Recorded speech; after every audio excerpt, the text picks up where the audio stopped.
得遠呀，裝修佬甩得遠呀，裝修佬甩得遠呀，裝修佬。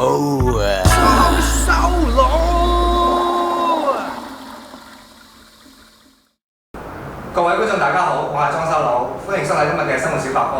我今日咧會同大家講下天拿水嘅，我哋行內咧又叫做香蕉水。裝修康啊，我你啱啱錄完尺翻嚟，你過去嗰邊同我去攞一罐駱駝牌香蕉水過嚟啊，唔該。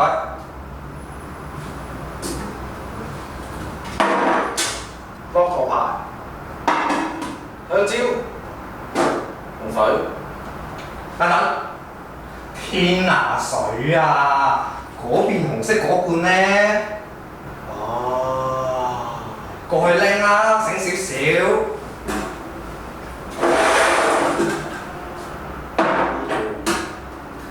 咁先係㗎嘛，度尺度公里咩你？嗱，呢一罐咧就係我頭先所講嘅香蕉水，即係天拿水啦。咁天拿水有啲咩用途嘅咧？有兩個層面嘅。喺家居上面咧，例如你有啲好難清潔嘅污漬啊，或者膠質嘅話咧，其實你可以用天拿水嚟做清潔嘅喎。如果你係無形發燒友的話咧，咁你更加會熟悉天拿水啦，因為佢可以用嚟幫你做稀釋劑或者接着劑嘅。咁另外一個範疇咧就係話裝修啦。咁裝修師傅冇可能唔識天拿水㗎，一啲唔易開稀嘅物料啊，啲油漆啊太過結嘅話咧，你都可以用天拿水嚟做開稀嘅。如果天拿水你要買，咁你會去邊度買呢？梗係五金鋪啦。你五金鋪其實可以買到兩類嘅天拿水嘅。咁一類呢，就會係一啲散裝嘅天拿水，你會見到咧用啲啤酒樽係裝住嘅。其實嗰啲天拿水呢，就係啲老闆呢，就自己用一啲天拿水原裝買翻嚟，跟住自己標落去咁樣散裝賣出去嘅。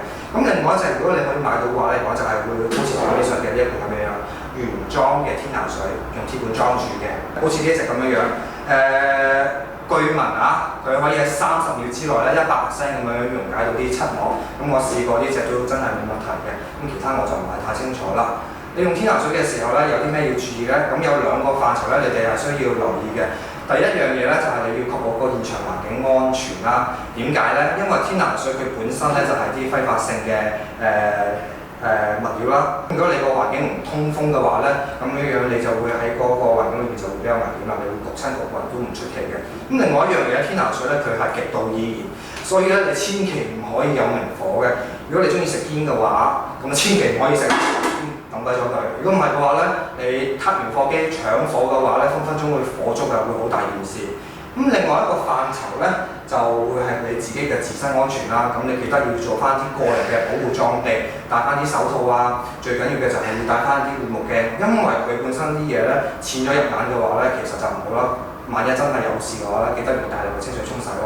咁另外一樣嘢頭先都講咗啦，因為佢本身會係非法性㗎嘛。咁就算你嗰個環境通風嘅話咧，其實你最好咧都係戴翻嗰個豬嘴。如果唔係嘅話咧，你咁樣樣吸到落去嘅話，哇！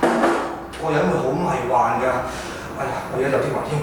今日嘅生活小百科到此為止啦，我哋下次再見啦，拜拜。